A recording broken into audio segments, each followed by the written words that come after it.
नमस्कार, स्वागत है आप सभी के अपने YouTube channel Shri Krishna IAS में। बीपीएससी 71वीं के लिए जो हमने प्रैक्टिस सेट के लिए शुरुआत किया था, इसमें हमने 5 क्लास को देख लिया है।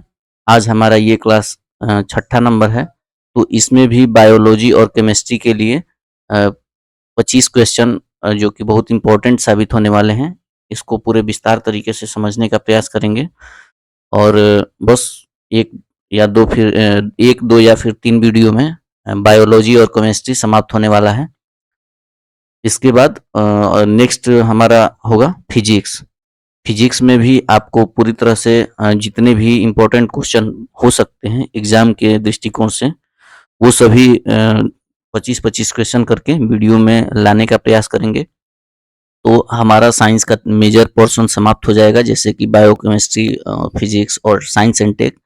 इसके बाद फिर आर्ट्स सब्जेक्ट में हम पढ़ेंगे और धीरे-धीरे करके पूरी तरह से 71वीं के लिए हम परिपूर्ण हो जाएँगे, ठीक है? ज़्यादा देर न करते हुए चलिए आज के हम पहले प्रश्न की ओर चलते हैं। पहला प्रश्न है कि अभिकथन 1 ए है जिसमें सूरजमुखी के तेल को अच्छी गुणवत्ता वाला खाद्य तेल माना जाता है। कथन है कि सूर्यमुखी के तेल को अच्छी गुणवत्ता वाला खाद्य तेल माना जाता है। इसका कारण है कि इसमें असंतृप्त वसीय अम्ल अधिक मात्रा में होता है। आप भी कमेंट बॉक्स में उत्तर दे सकते हैं, ठीक है? तो सही उत्तर का चयन करना है। तो इसका सही जवाब होगा कथन ए और कारण ए, आर दोनों सत्य है और आर ए का सही व्याख्या है। क्यों सूरजमुखी तेल को अच्छी गुणवत्ता वाला खाद्य तेल माना जाता है? क्योंकि यह असंतृप्त वसीय अम्ल अधिक मात्रा में होता है इसमें, ठीक है? असंतृप्त वसीय अम्ल का क्या अर्थ होता है? यानी इसमें हाइड्रोजन की मात्रा कम होती है और इसमें फैटी जो होता है, फैट होता है, ये भी कम होता है, ठीक है?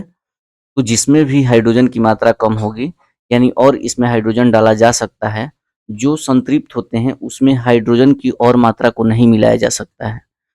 तो वैसा तेल जिसमें हाइड्रोजन की मात्रा को मिलाया जा सके, हाइड्रोजनीकरण किया जा सके, वो असंतृप्त होता है और वो हमारे शरीर के लिए बहुत ही अ, मतलब कि अच्छा होता है शरीर के लिए, ठीक है? नेक्स्ट क्वेश्चन है कि मानव मस्तिष्क का कौन-सा भाग मुख्य रूप से शरीर के तापमान और संतुलन संबंधित होमियोस्टेसिस को बनाए रखने के लिए उत्तरदायी है? मानव शरीर के जो कि तापमान है और संतुलन बनाए रखने के लिए उत्तरदायी हैं। ऑप्शन ए है सेरेब्रम, ऑप्शन बी है सेरिबेलम, ऑप्शन सी है मेडुला ऑब्लंगेटा और ऑप्शन डी है हाइपोथैलेमस। इसका सही जवाब होगा हाइपोथैलेमस। हाइपोथैलेमस जो है मानव मस्तिष्क का वैसा भाग है जो कि शरीर के तापमान यानी टेम्परेचर को और होमियोस्टेसिस जो है उसको बनाए रखने के लिए उत्तरदायी है।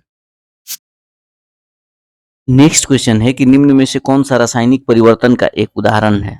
रासायनिक परिवर्तन बोल रहा है। ऑप्शन ए है पानी में चीनी का घुलना, ऑप्शन बी है दूध का खट्टा होना, ऑप्शन सी है मोम का पिघलना और ऑप्शन डी है पानी में नमक का घुलना। तो रासायनिक परिवर्तन किसे कहते हैं? तो रासायनिक परिवर्तन उस परिवर्तन को कहते हैं जो कि अपने पहले वाले अवस्था में आसानी से न आ सके, उसे रासायनिक परिवर्तन कहते हैं। पहली बात। दूसरी बात कि जो रासायनिक परिवर्तन होते हैं उस इस परिवर्तन के बाद इसकी जो प्रकृति होती है वो चेंज हो जाती है और अवस्था भी चेंज हो सकती है। प्रकृति भी तो चेंज ही होगी। जैसे अगर उदाहरण के तौर पे देखा जाए कि पानी में चीनी घुल जाना, तो फिर पुनः प्राप्त किया जा सकता है। पानी को भी अलग से और चीनी को भी प्राप्त किया जा सकता है। मोम पिघल जाएगा तो फिर उसको ठोस रूप में हम प्राप्त कर सकते हैं।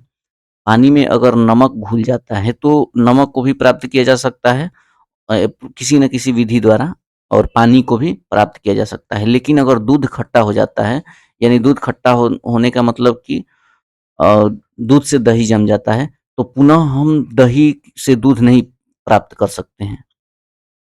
तो वैसी परिवर्तन जिसमें हम पुनः उसके पहले वाले रूप को नहीं प्राप्त कर सकते हैं, उसे रासायनिक परिवर्तन कहते हैं।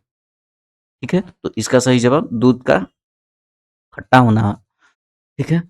अगला क्वेश्चन है कि मानव किडनी की कार्य प्रणाली के बारे में निम्न कथन पर विचार करना है। किडनी के कार्य प्रणाली के बारे में, किडनी द्वारा अपशिष्ट को बाहर निकालने के बाद शुद्ध रक्त ब्रिक जो है धमनी के माध्यम से शरीर में वापस ले जाया जाता है किडनी द्वारा, ठीक है।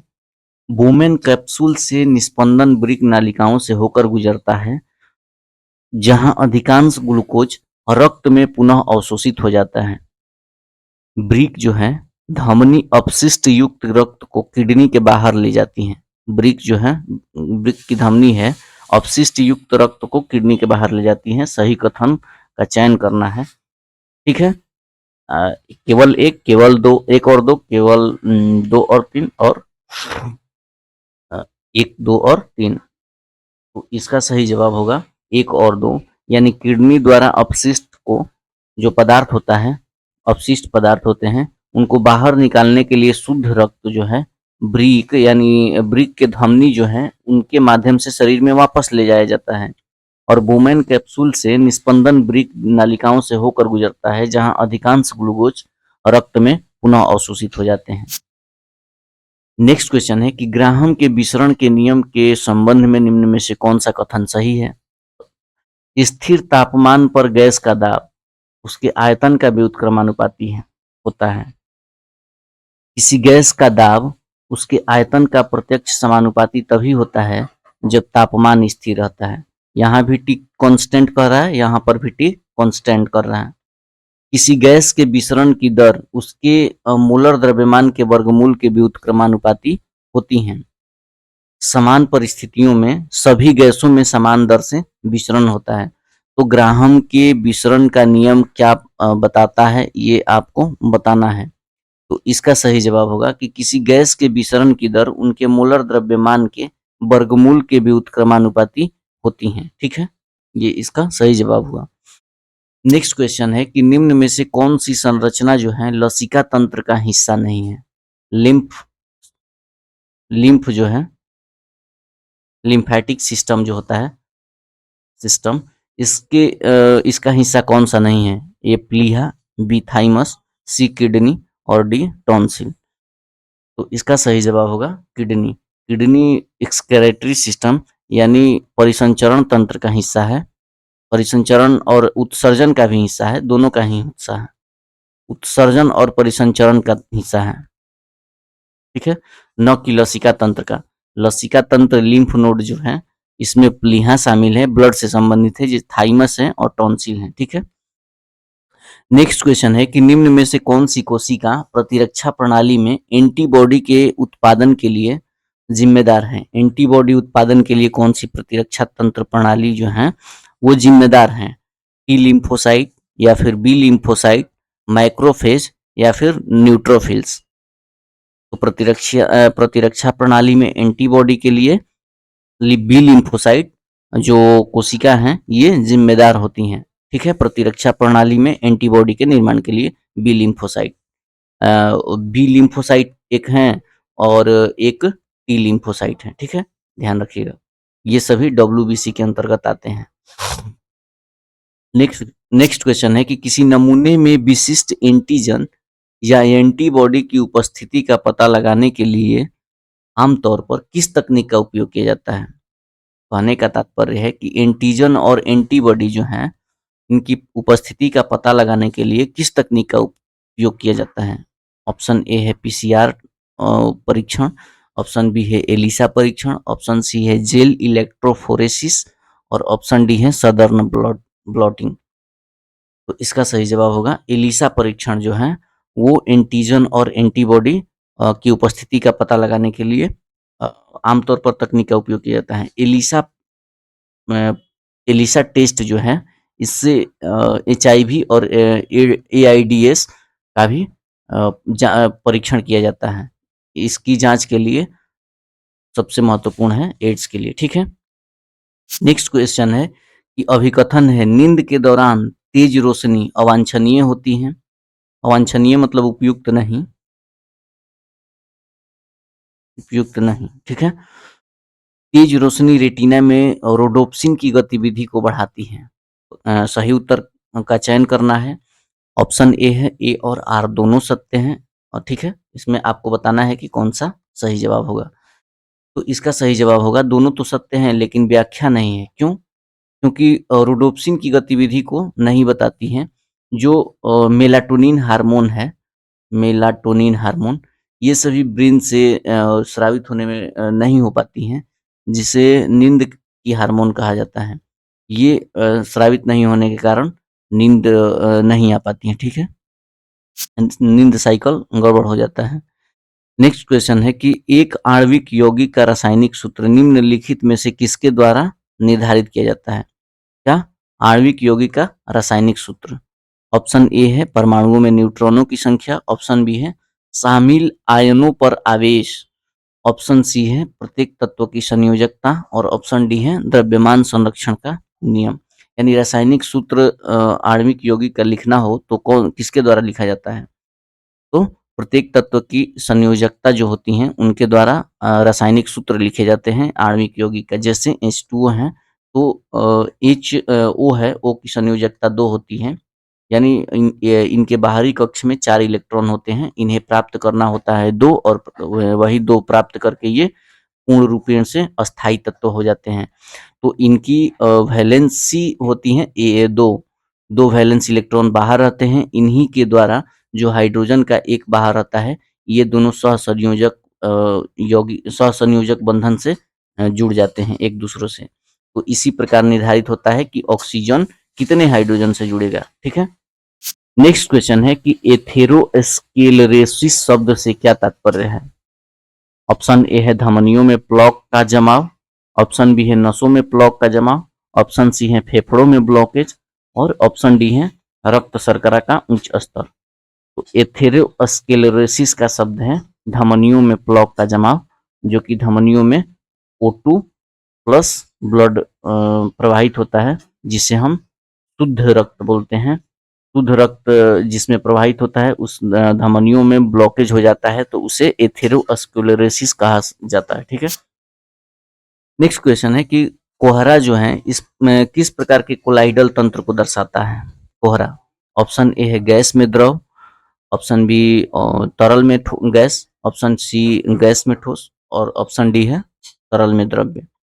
तो गैस कोहरा के बारे में बताना है जिसे फॉग कहा जाता है, ठीक है?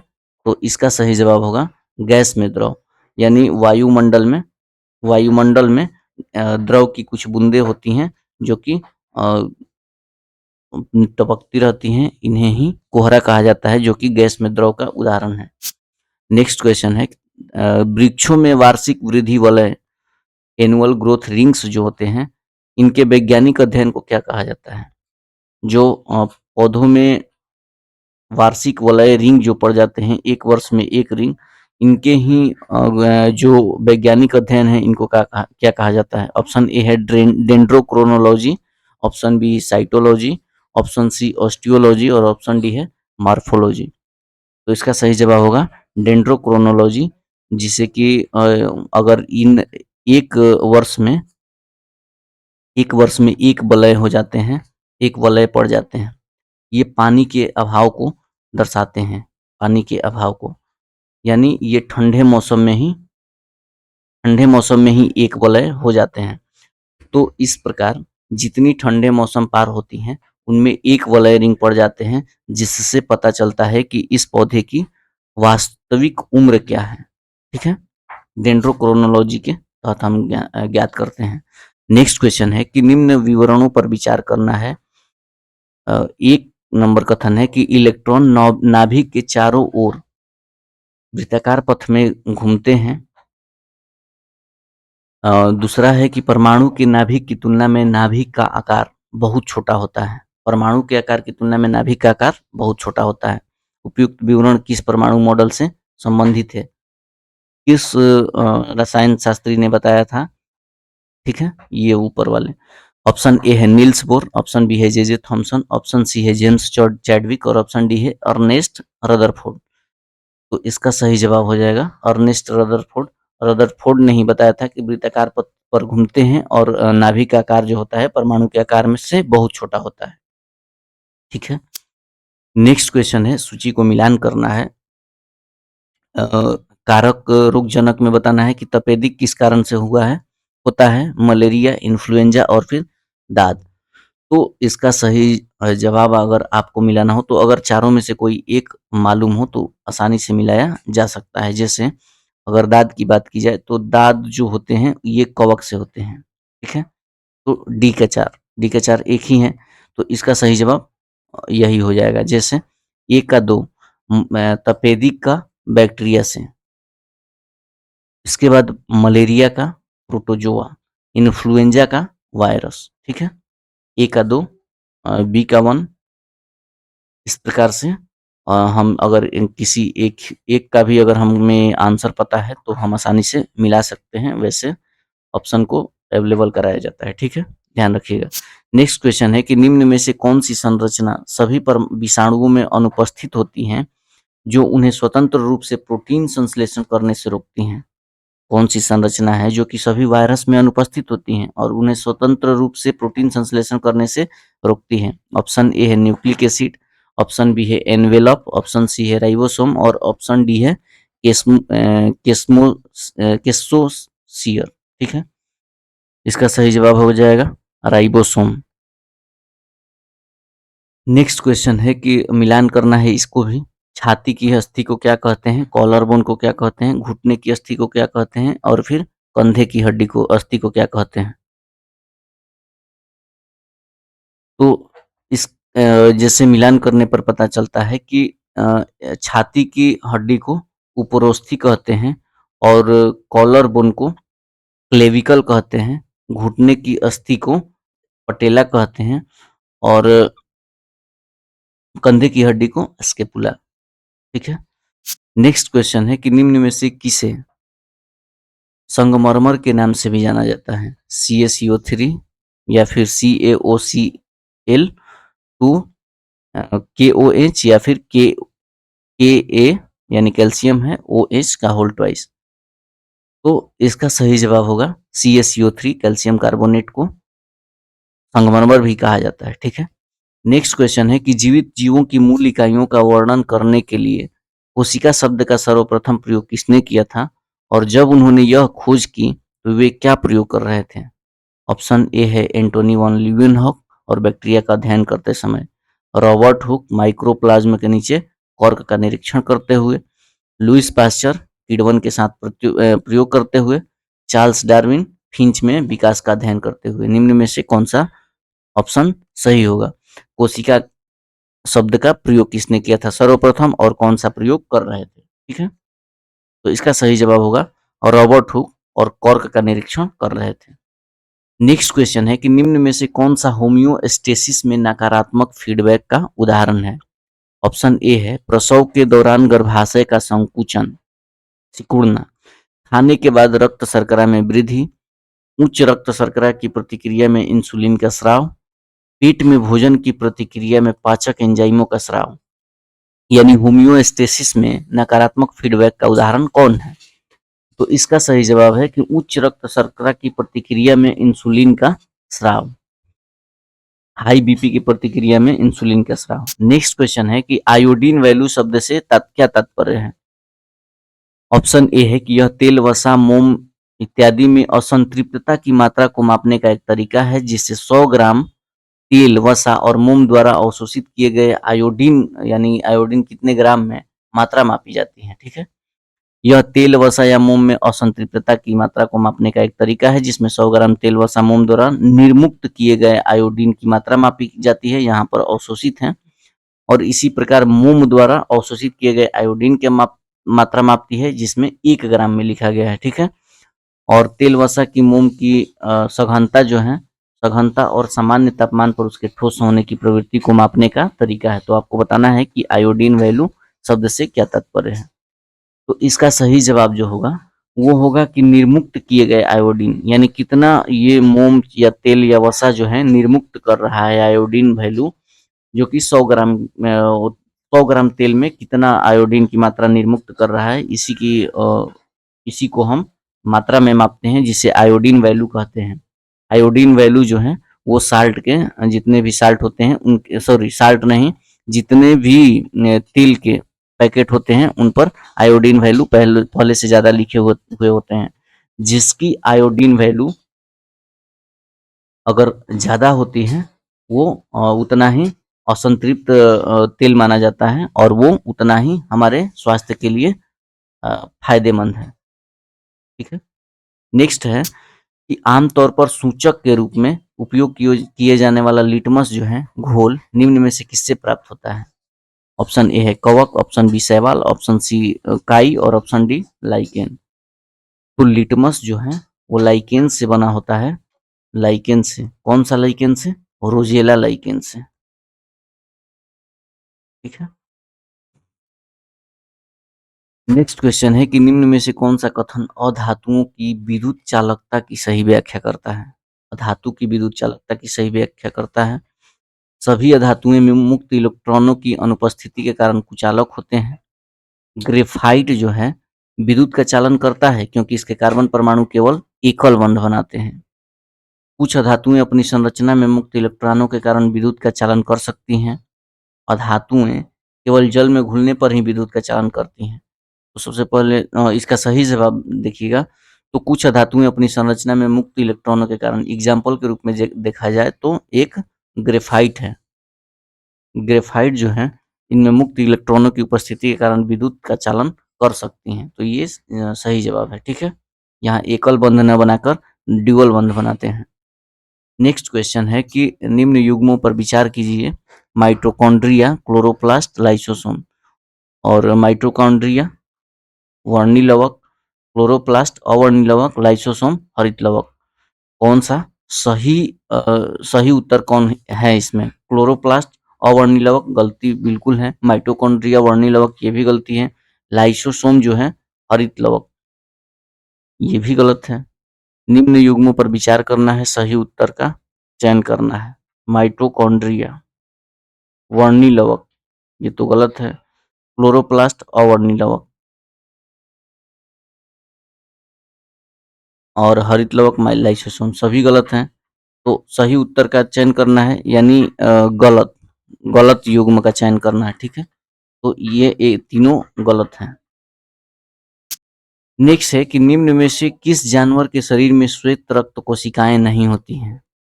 यानी WBC अनुपस्थित रहती हैं किस जानवर के शरीर में? ऑप्शन ए है केचुआ, ऑप्शन बी है मानव और ऑप्शन सी है मछली, ऑप्शन डी है हाइड्रा। तो इसका सही जवाब हाइड्रा होगा। हाइड्रा के शरीर में श्वेत रक्त कोशिकाएं उपस्थित नहीं होती हैं। तो आज का हमारा ये अंतिम प्रश्न था। कैसा रहा? अब आपने कितना स्कोर किया है ये हमें कमेंट बॉक्स में अवश्य बताइए और उत्तर जरूर कमेंट बॉक्स में देते रहिए ताकि समझ में आए कि आपके समझ का स्तर कितना है। ठीक है। मिलते हैं नेक्स्ट सेट नंबर 7 वीडियो में। ठीक है। आज के लिए बस इतना ही। धन्यवाद।